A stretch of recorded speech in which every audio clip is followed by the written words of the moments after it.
Thank you all for coming out, and so sorry that this was a postponed evening because last week we didn't have cooperation from the weather. Now with our vigil, it goes forth rain or shine. The only thing I think would stop it would be 12 feet of snow. But in this case, it was quite pouring last week, and we decided we didn't want you all to stand out here in the rain. So I hope none of you came and were disappointed. But here we are tonight, and we are here as usual, the beginning of October, because October is Domestic Violence Awareness Month, and it's very important that we remember victims at this time. And we have a number of things going on during the month that I'll be talking to you about. But first, it's my real pleasure right now to introduce Mayor Jon Mitchell, who's been a wonderful supporter of the Women's Center, supports our work and our mission, and we're very pleased that he's here with us tonight. Mayor? Thank you. Well, thank you again. This is as I've said many times before, this is a ceremony I wish we didn't have to have. But we do have to have it because there are our sisters and friends and relatives that out there who need us to have it. This more than anything else is an occasion to remind folks that domestic violence is very real in our society, very real in our city. New Bedford is a place where our neighbors help one another out, and where we have a great quality of life. But like other places, we do struggle with the problem of domestic violence, and it's not just women; it's men, and as Pamela will quickly remind us, and it's children. So we stand here today in an effort to raise awareness, because where the awareness becomes care, where the awareness comes heightened vigilance, and where the awareness comes an urgency to solve problems before they become worse. So I just want to really thank a number of folks here tonight. I want to thank Pam and Rebecca from the Women's Center for all their work day in and day out in making the lives of mostly women, but not always women, a little bit better at a time of extraordinary need. I want to thank our Chief of Police and the District Attorney's Office, who are represented here tonight, you'll hear from, for the enforcement, for both enforcement but also smart enforcement. Their work in holding perpetrators accountable, which is necessary to deter further violence, but also in enabling our system to work better, to get victims the care they need. I want to thank our City Council for their efforts throughout the course of the year in raising awareness about domestic violence. You'll hear, I believe, from City Council President Joe Lopes, but with us also tonight, our City Councilor Steve Martins from Ward 2, and City Council at Large Naomi Carney. And I also want to thank Representative Tony Cabral, who's just joined us here tonight. We are in Tony's district. Tony has long been a champion of the rights of domestic violence victims in our city. And last, I want to thank all of you for showing up tonight. This is a great crowd. There's some 50 people here, and I'm sure every single one of you has other things to do tonight. And you could probably, each of you could come up with a long list, but you decided to take time out of your busy lives to make a statement about what you care about, and make a statement about what's important to you in our community, and an effort on your part to reach out and help others. So I thank you for doing it tonight. This is really important. It's, we as public officials have occasions to appear publicly and to say certain things, but there's a decision on the part of members of our community to actually stand up and follow through, and that's necessary to solve our problems and to face our challenges. And that's what you're doing tonight. You're really stepping up, and I appreciate it, and you're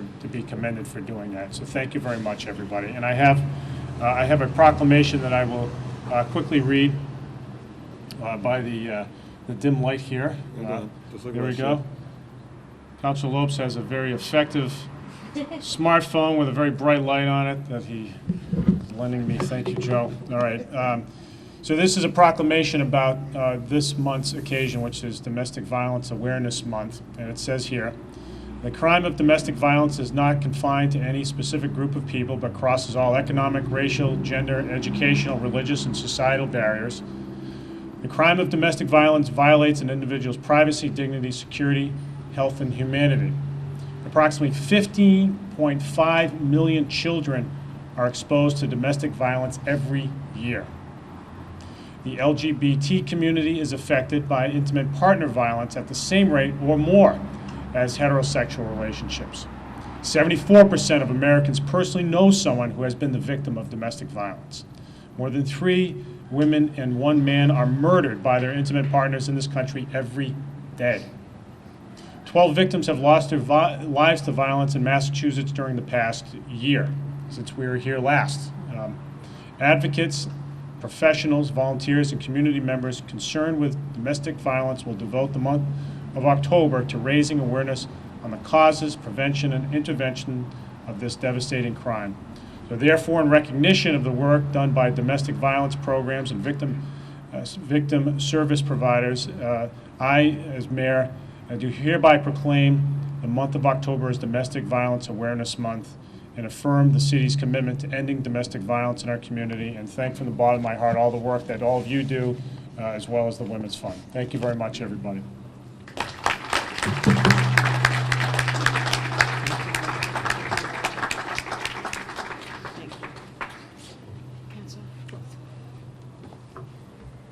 I can echo what the mayor was speaking, and I'll allow my colleagues, if they want to come a little closer to the podium, and each one wants to speak as well.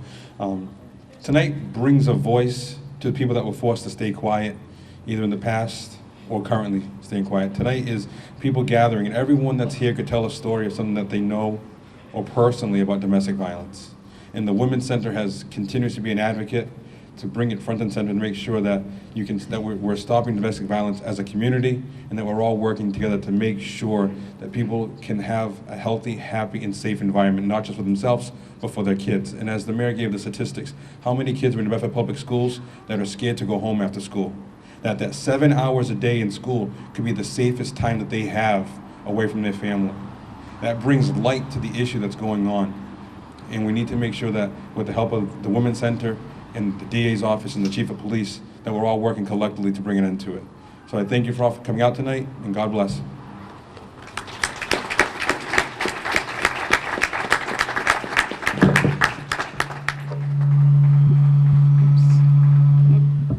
That's making that nasty noise at me. Thank you very much. Is there anyone, Tony, did you want to say anything, or just thank you for being here? And Tony Cabral has been representative and a strong supporter of the Women's Center since I've been at the Women's Center, and we really appreciate his work. Sometimes I fool him by actually not wearing a hat as I'm chasing him down in the halls of the State House, and he never fails to stop and say, "Where's your hat?" But he's been a wonderful supporter, and I know he's someone that we can always go to when we need the legislation to continue to get stronger to help victims. Now I'd like to ask Courtney, and I apologize because I can't see anybody's face out there, and it doesn't just have to do with the light, it has to do with my fading vision. So I believe Courtney Cahill is here. Courtney, there you are, okay. You're right beside me. Come on over. The close-up vision's bad, too. It is. Good evening, everyone, and thank you for coming. I'll stand up here. I thank you from District Attorney Sutter, who could not be here tonight, for all of you being here and creating a voice for our community here in New Bedford, saying domestic violence will not be tolerated. We will not commit it, we will not condone it, and we will not ignore it. Speaking with Chief Preventer before I came up here, we were discussing how with the police department, under Chief Preventer's leadership and the leadership of District Attorney Sutter, domestic violence is the #1 priority for law enforcement in this community, in this county, and across the state and country. So we want you all to know that, and that the law enforcement agencies are here to help you. Long time ago, I can't remember the year, I'm getting older, her vision's fading, my memory's fading, but VAWA was passed. It was the legislation that created funding for agencies like the Women's Center to become strong voices for victims of domestic violence, and it created legislation for us to hold offenders accountable. Thank you to Representative Cabral and his team that worked effortlessly through July and August to pass some of the most extensive domestic violence legislation we've seen in Massachusetts in years. It's given victims voices, it's given victims opportunities to become survivors, and it's given us as law enforcement to give us the tools to hold offenders accountable so victims can become survivors. And I just want to thank for District Attorney Sutter, the victims that are here today. Those that are on the path to become survivors, thank you for your strength. We are all here for you, whether it's law enforcement or the local community advocacy agencies. We're here for you to help you become survivors. For the victims that are here that haven't had the strength to come forward yet, know these 50 plus people here, all the agencies they represent, whether it's law enforcement you reach out to or the Women's Center, not law enforcement that you reach out to, we are all here to help you become a survivor.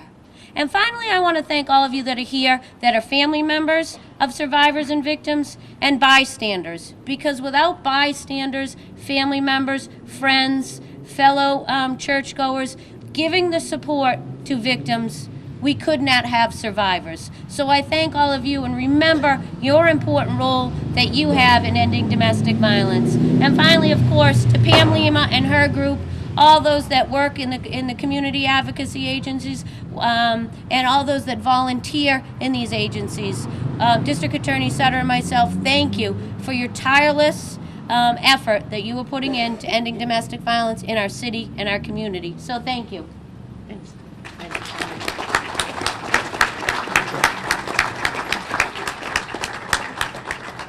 Thank you so much. And I do want to acknowledge Chief Preventure, who's here this evening. He has been a wonderful supporter. He works with us to help victims. His wonderful DV unit also has worked with us for so many years seamlessly to provide comprehensive wraparound services to victims to make sure that they get the help that they need and the services that they require to, again, find that path to healing. I'm going to get my little flashlight out. I don't think it's as good as yours, but it's very good.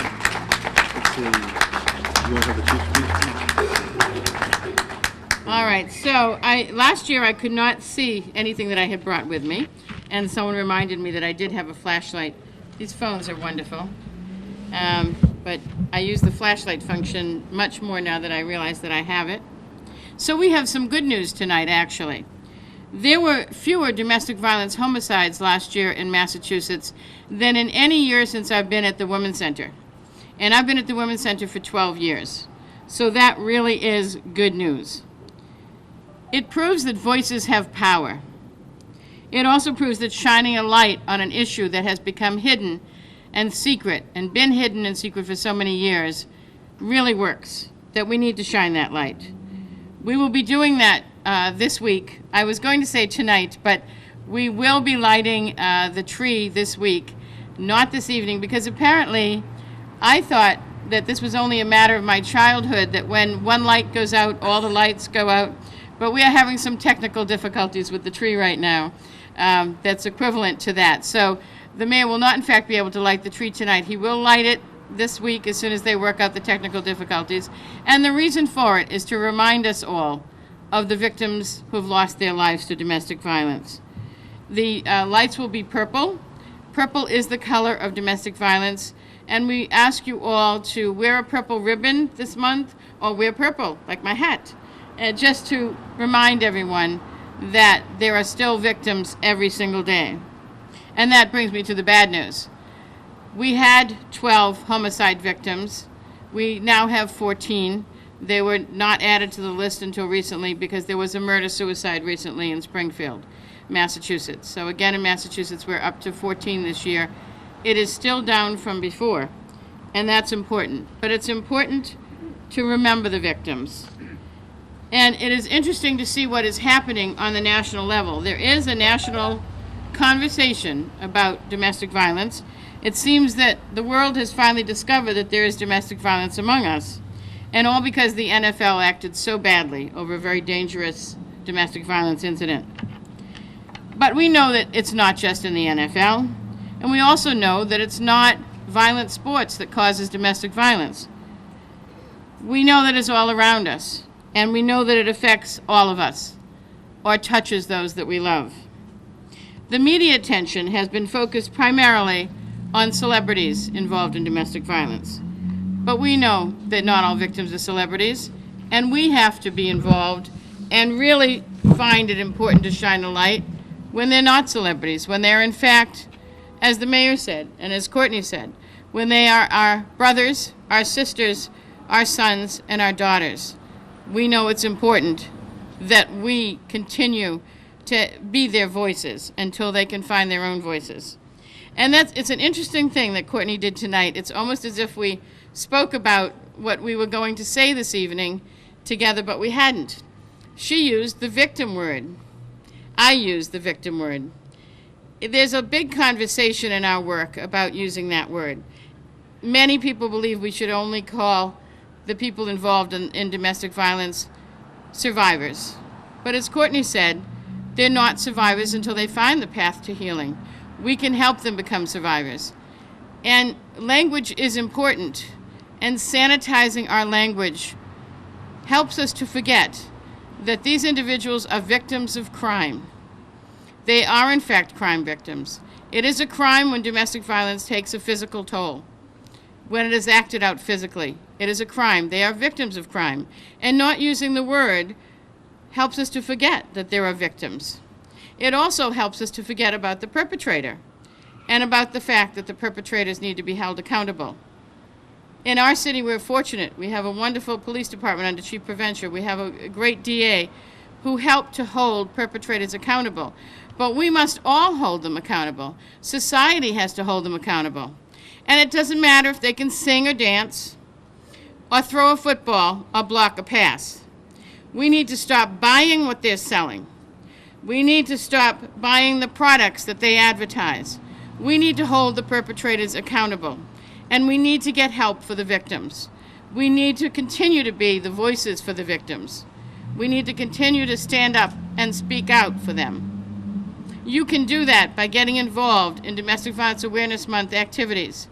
There's 2 programs coming up. There have been, I believe, a number of postcards handed around about an event on the 23rd, which gives men a chance to stand up and speak out about domestic violence and protect those that they love in their community. On the 23rd, that will happen at Slancha. Then, of course, there is our domestic violence vigil. It's very important. And I know it's a beautiful night tonight. It's almost never a beautiful night for our vigil. But please come out and be here at 6 o'clock on the 28th. And we will march to the Unitarian Church. And we will have an ecumenical vigil for those that have lost their lives to domestic violence. But as you pass the tree that will be lit this week, remember not only the victims that have died, but the victims that are living every day. And thank you so much, Counselor, for your words. Think of the children that feel safest at school, that really home is the last place that they want to be. Think of the victims who are afraid to go home, because that's where the violence is. And imagine what it would be like if the violence that you feared was in your own home, that there was, in fact, no sanctuary for you. And when you think of that, remember to continue to shine a light on domestic violence, to continue to speak up about it, to continue to call into all the talk shows that are now talking about it and correct them when they say things like it's caused by violent sports, it's caused by alcohol or drugs. We know better. We know that domestic violence is much more complicated than that. And when they ask why victims stay, have an answer for them. Go on the website whytheystay.com and know that there is an answer to that people are trapped by economic needs, by financial and economic and physical needs, and by love. Because this crime is so horrible because it's perpetrated by people that we know and who are supposed to love us and who we love. It is not easy to break away from that kind of violence. And please do visit the whytheystay.com website and have an answer for people when they say in exasperation, why do they stay? You know why they stay. You will know how difficult it is to break out of this violence. This violence is powerful because it is so intimate, because it is perpetrated by people we love, and because it is in our homes. So please be their voices. Please come to the vigil. Please, of all the men that are here, please think of being ambassadors to the White Ribbon Campaign, which is about men standing up for victims of violence, and that help people to understand that not all men are violence, not all domestic violence is perpetrated on women. As the mayor said, men are victims too. The LGBT community suffers as well. So we need to speak up for all victims and make sure that we continue to use our voices, use the power of our voices to help those that live in this terrible violence every day. Thank you again so much for coming.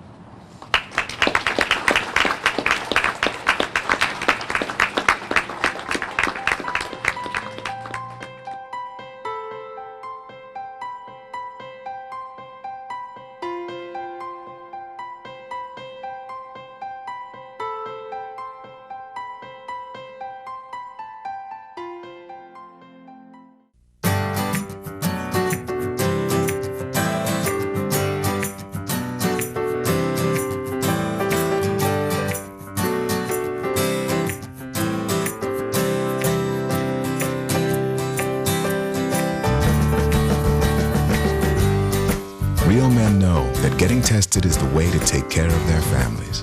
That's why real men wear gowns. For a list of the tests you need, go to ahrq.gov. Today is Saturday.